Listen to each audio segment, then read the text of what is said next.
Supreme Court found something so racist that they actually agreed it was racist. Put up the picture full mass.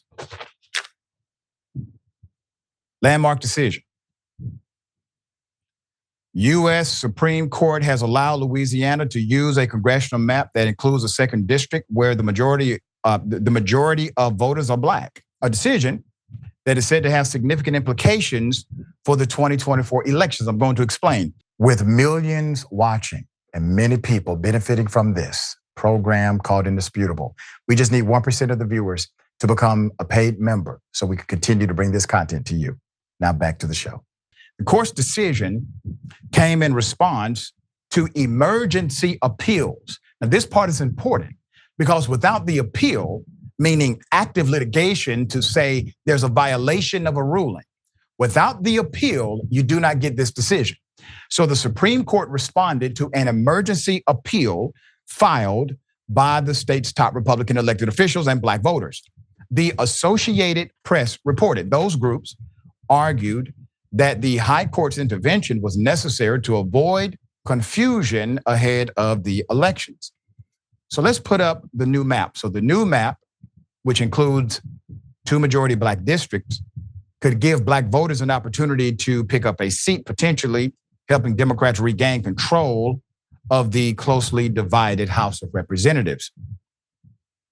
Previously, district judges David C. Joseph and Robert R. Summerhays, these are appointees of Donald Trump, by the way, tossed the new district, citing that race played a predominant role. That was a quote utilized in their summary judgment when drawing the lines. 12 non-black voters in their lawsuit against the new map argued that the state engaged in textbook racial gerrymandering, adding that it infringed on civil rights safeguards under the 14th, and 15th Amendments when it drew up a second majority black district to adhere to the previous court directive. They alleged that their personal dignity was violated because the new congressional map racially maligns them. Now, the irony is when there's a majority white district, which by the way is, well, that's the majority of districts in the United States of America, that argument is not posed. There's more. Once the case was brought up to the U.S. Supreme Court, the court's 3 liberal justices dissented, with Justice Ketanji Brown Jackson writing that the state still had time to draw a map that would address the various legal questions that had been raised, but the majority did not explain in details as to its reasoning on Wednesday's decision. The recent decision marks a significant victory for Democrats who are likely to pick up another seat in Louisiana under the recrafted congressional line, CBS News reported. It also represents the latest development in a long-running legal battle over the state's House district boundaries that began after the 2020 census.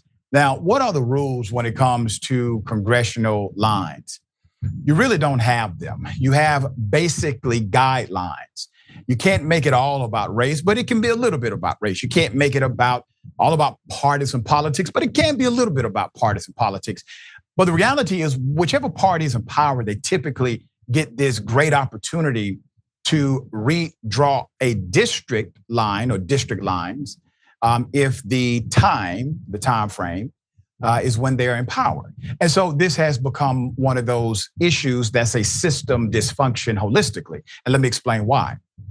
The reason why this is a system dysfunction is because when a court has to routinely decide these matters, these decisions will be as different as night and day, even with similar elements presented, because judges are subjective in their decision typically. There's no absolute statutory dynamic. The Department of Justice used to be able to weigh in on these things prior to a decision being made or a state trying to enact another rule, but the Supreme Court got rid of that barrier. And so now when something happens, an appeal must take place. But the process is inherently partisan. And that is your system dysfunction, because it is up to the opposition party who's currently in charge to make the decision on the line. Democrat or Republican, doesn't matter. And so that will always allow for an opportunity of significant dysfunction. All right, at least on this one, Democrats may get something here. Sharon, thoughts?